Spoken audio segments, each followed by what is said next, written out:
Today I want to show you how I used watercolour pencil to add a lot of the detail onto this Galah painting that I did this week.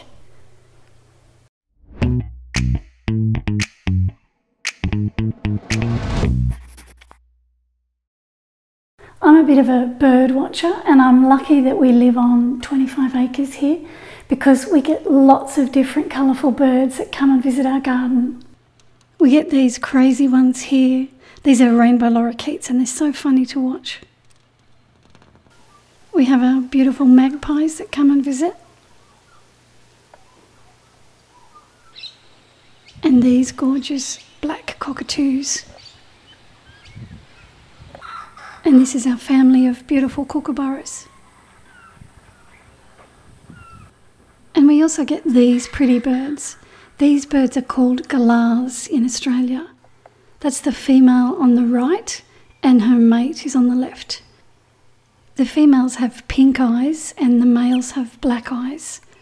I'm often outside with my camera trying to get photos of them so that I can paint them, which I did for this painting that I want to share with you today. I've been asked a few times if I do a tutorial using watercolour pencils, so I thought I'd get them out for this painting. I've got more than one brand. I've got some Caran Dache pencils. I'm not sure if that's how you pronounce it. These are my favourite.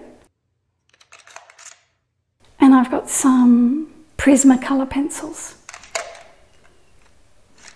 And I've also got a lot of Derwent pencils. I like the Caran Dache pencils because they're really soft, but I can't tell you whether one brand is better than another because I rarely use them.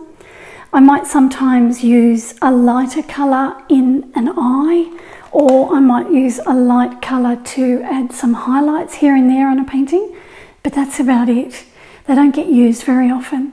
So I warn you in advance, I'm no expert on using them, but I decided to have a play with them and see if I could do more with them.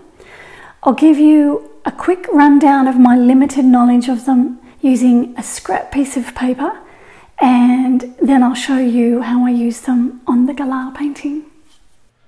You can use watercolour pencil directly on your painting and make marks with it that way. You can shade areas in. You can press light or you can press heavy depending on how dark you want the pigment to be. And then you can take a wet brush that's got some water on it and you can activate that pigment with the water from the brush. What I found when I used it on the Galah was that if I put the pencil directly onto the paper, some of the lines that the pencil makes will still be seen after it's been activated by the water, like it has there. That's okay if that's the look that I was going for, but I decided that I didn't want to see those marks on my painting. I wanted a softer look. This is a water brush that you can use for this sort of thing if you want to. You fill it with water and then you can paint with it like a normal brush. I didn't use this to do my painting with though. I prefer the bristles on my normal brushes rather than this one. And here, no matter how much I rub over that pencil line, you can still see it. Another way you can use these watercolour pencils is to wipe your wet brush over the pigment and just get some pigment on your brush that way, and then you can paint with it. You can also wash the pigment out of your brush and use your damp brush to soften the edge away if you need to. What I discovered with this Galah painting was the way I like to use them is to make a little palette for myself on another piece of paper just by rubbing some of the pigment onto the paper, and then I can wet that pigment there and use that I pick up on my brush to do my painting with. That's the method that suited me the most. So that's what I ended up doing with the Galah painting. When I painted the Galah, I painted a wash all over with my watercolour paint. And then I used the watercolour pencils on top of that wash to add some of the detail. So I'll show you how I painted the wash first, and then I'll start using the pencils. The first thing I did was paint a watercolour wash over the entire Galah. This is Winsor Newton's quinacridone red that I've used, and I've put that all over the pink feathers. I'll add detail over the top of this once it's dry. I painted some of the background in with a wash of burnt sienna and French ultramarine. And I held my board up so that the paint would drip down. This is a bit of the quinacridone red that I used on the bird, and I just let that blend with the grey. Then I wet the white feathers on top of the head with some water, and I'm dropping in some of the quinacridone red on here as well, just randomly in a few places. I'm not using a lot of pigment here because I want the colour to be really pale. The paper I'm using too, in case you're interested, is Arches hot pressed watercolour paper. I also drop in some of that grey paint that I mixed up for the background. This is really pale as well, there's not much pigment there. I painted in the beak with the grey as well.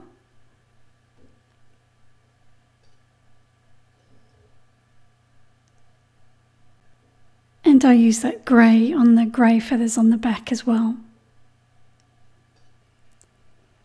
I washed in the area around the eye with grey, and now I'm dropping in some of the quinacridone red. So here it is all washed in. It's ready for me to start adding some detail over the top now. So I quickly draw in that area around the eye, and I'll paint that in first. I paint the eye in with some lamp black, and then I use my water-soluble graphite to start darkening some areas. When I finish doing that, I use a wet brush to start activating that graphite. So there's water on my brush, and that softens all that graphite. And then I darken the eye with another layer of black paint. Okay, so now I want to start using the watercolour pencils. This is a Caran Dache Supracolor watercolour pencil. This one doesn't have a name of the colour on it, but it's got a number on it. It's 081. I'm going to use it to start to add some detail to the feathers on top of the head. I'm using it gently on the paper. I'm drawing it against my graphite pencil line where one feather touches the other. This is one way that I can use the watercolour pencil, by applying it directly onto the paper, like I would with a normal coloured pencil. Then I'm going to get my wet brush and start to activate that colour. So that softens the pencil lines that I've made. I made sure I didn't press too hard with the pencil, because I didn't want to leave those pencil lines behind after I'd activated it. I could do this with my watercolour paint if I wanted to, but using a pencil like this just gives me more control than I would have if I was using the watercolour paint. As I said before, I'm pressing really gently with the pencil so that I can try to avoid those lines still showing through once I wet it. That seems to be working okay there. Here's another Supracolor pencil. This one is mouse grey, and I'm going to use that on the top of the head as well. And the same way I use the pink pencil, I'm pressing softly, because when I activate this with water, I want to see a soft grey area of colour without seeing the lines that I've made with the pencil showing through.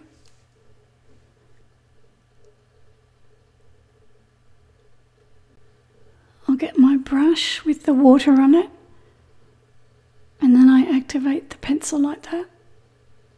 I can move that colour around now, push it out further.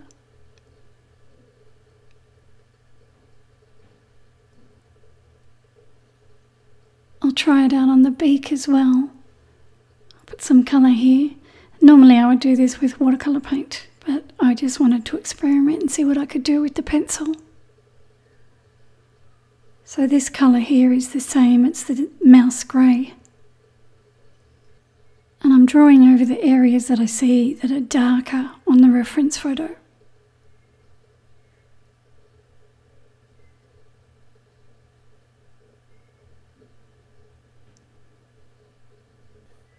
Then when I've got it where I want it, I can use the water from my brush to activate it.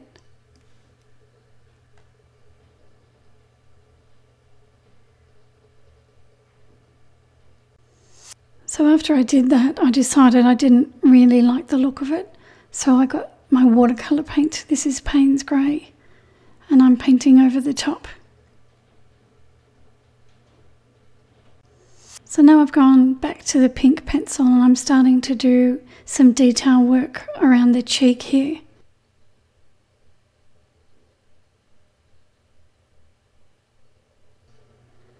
So then I take my brush and I activate it again with the water on the brush.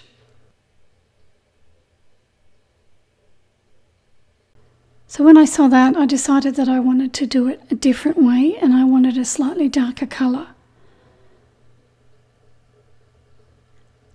So I've got another pencil here. This one's a Prismacolor watercolour pencil and the colour is crimson red.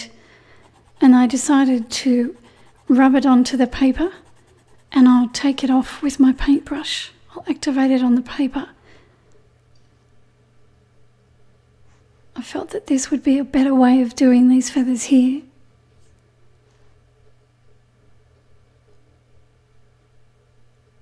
So that pink that I was using wasn't quite dark enough for this area.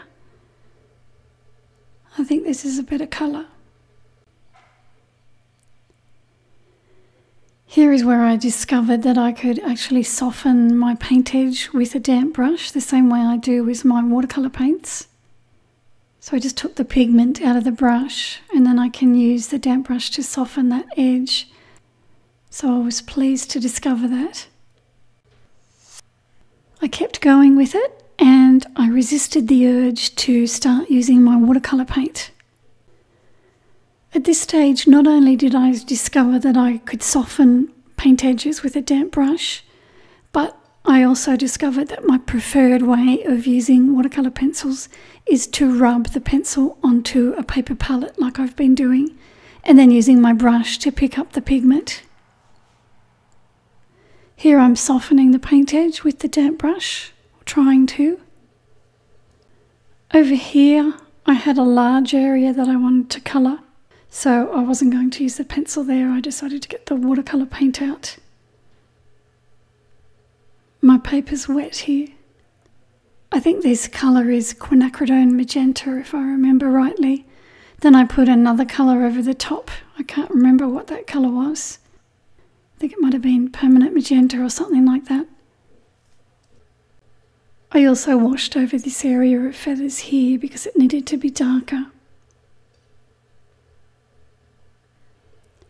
Now I've got a Derwent watercolour pencil. This colour is Red Violet Lake.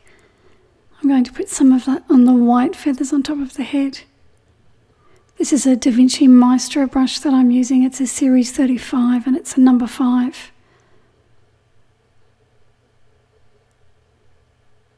It's got a really nice point on it and I can get right into nooks and crannies with it. Now I'm going to soften that paint edge. I've got to do this fairly quickly, otherwise the pigment will dry and I won't be able to soften the edge. I've done a bit more with that colour and I'm trying to keep the colours quite pale on top of the head here. Here I'm layering the purple over that lighter pink colour that I put on earlier. I can take a damp brush and soften away the edge.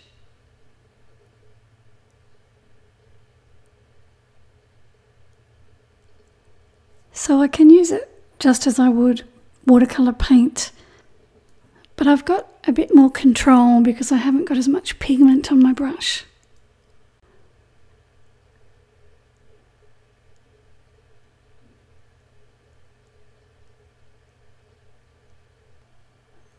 So I'm back to the mouse grey colour and I'm starting to paint in the feathers at the back of the head.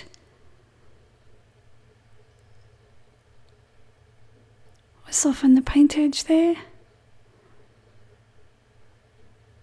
One thing I didn't realise too, I can also paint on wet paper.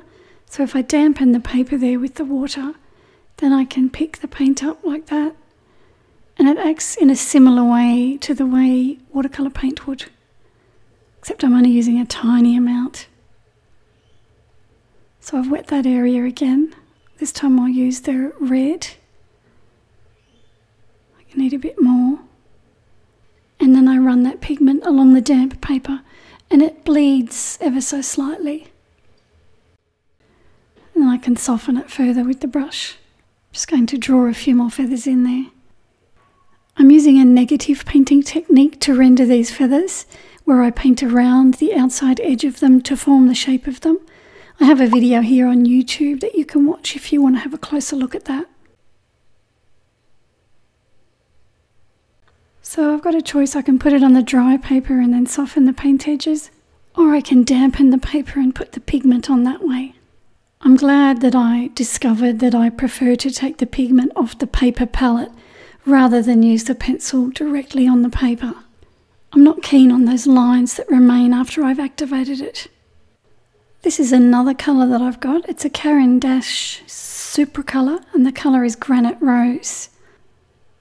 I'm going to draw directly on the paper with it. I want to create some little feather flicks here and there.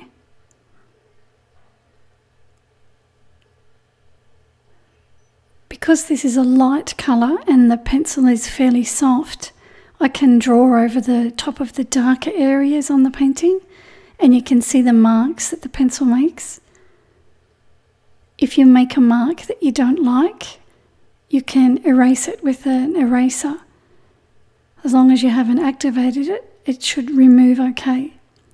I'm not going to activate these marks with water, I'm just going to leave them as they are. Pull some of them onto the beak here and you can see them on top of that dark grey colour. I can make these marks anywhere I like and I can be comfortable doing it, knowing that I can remove them with my eraser if I don't like them.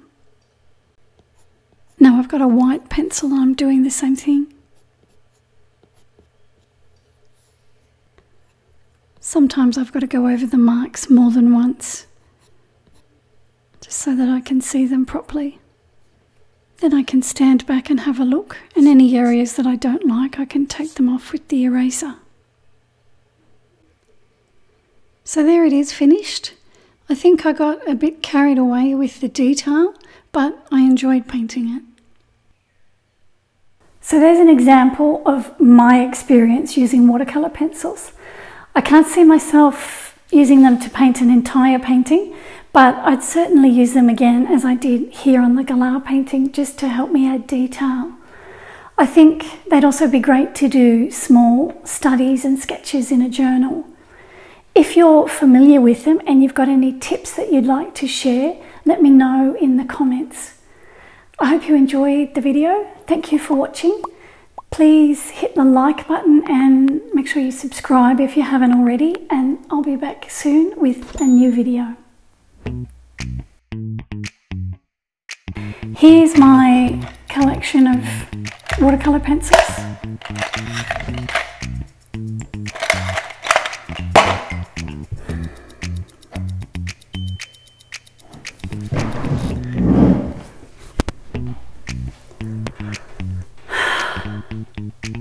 Go away.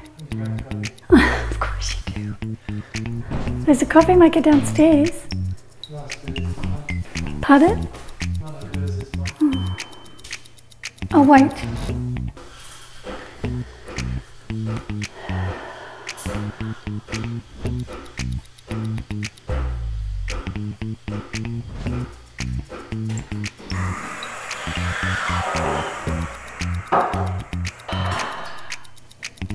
I'll wait.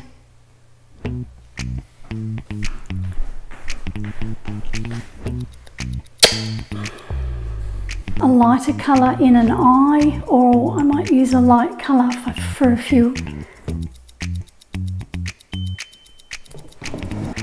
I think they'd also be great to do small studies and schedules. Small studies and schedules. Have you ever done a schedule? Me neither. I think they'd be great to use to do small studies in sketches. They'd be great to use to do small studies in sketches.